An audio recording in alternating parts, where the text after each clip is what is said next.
au moulin à eau. C'est le fruit de 2 ans d'une étroite collaboration avec l'INRAP. On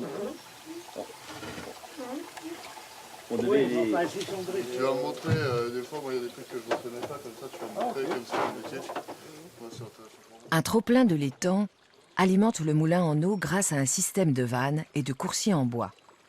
Mais une fois les assemblages effectués, un problème persiste. Les meules ne tournent pas assez vite. La farine produite est trop grossière. Mais là, tu vois le problème aussi du réglage de... Nicolas et les charpentiers ont vraiment assuré l'ensemble de la construction du moulin à 90%, puisque, excepté une pièce métallique, 2 pièces métalliques et les meules, c'est un bâtiment en bois, tout son mécanisme est en bois, les systèmes de frottement sont bois sur bois, donc c'est vraiment un travail du bois, mais un travail assez spécifique, puisqu'on doit travailler certaines essences plus ou moins dur pour la résistance des engrenages, etc. Donc c'était un gros travail de réglage avec des moments où ils m'ont assez impressionné parce que il y a un moment où ils auraient pu dire bon écoute voilà. Ça tient pas. Après de nouveaux réglages et un badigeonnage généreux au sein doux, les meules prennent enfin un bon rythme.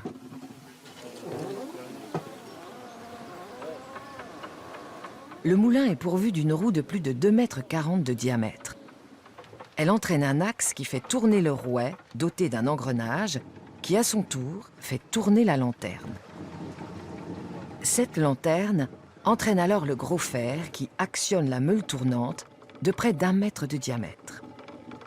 C'est l'action de la meule tournante sur la meule dormante qui permet d'écraser le grain. La meule dormante est une meule fixe.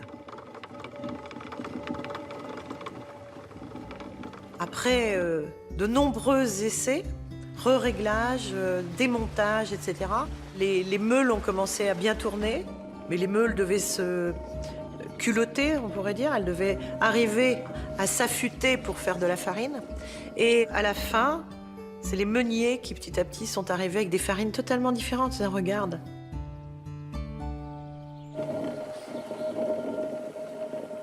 Voilà le moulin en action. Il permettait non seulement aux habitants du château de se nourrir, mais était également une source de revenus pour le seigneur.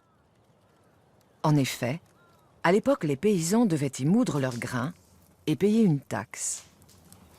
Les visiteurs de Guédelon peuvent maintenant découvrir dans la cuisine du château la cuisson du pain pétri avec la farine du moulin. Max Latouche était boulanger. Depuis sa retraite, il travaille à mi-temps au château. Donc au Moyen-Âge, le pain était quelque chose qui était très encadré. C'était un droit que le seigneur accordait ou que le roi accordait au talmelier. Donc la tamellerie, c'était pas n'importe quoi. Ils avaient des règlements. Donc le premier règlement, c'était la farine. On la prenait dès la sortie du moulin, on la tamisait. Là, c'était un pain de qualité. Donc, pour souvent les gens qui étaient assez aisés dans les villes, ça commençait à devenir... il y avait des artisans qui gagnaient bien leur vie. Après, la deuxième qualité, c'était le blé. On le prenait tel que, on ne le tamisait pas du tout. Donc, il sortait du moulin et on le panifiait tout de suite. La troisième qualité, là, c'est pour les gens un peu moins riches. On pouvait même rajouter de la sciure dedans. Et il y avait aussi les pains qui étaient brûlés, les pains qui étaient tordus, difformes, les pains qui pouvaient être mal poussés, des choses comme ça. Tous ces pains-là, c'était pour les pauvres.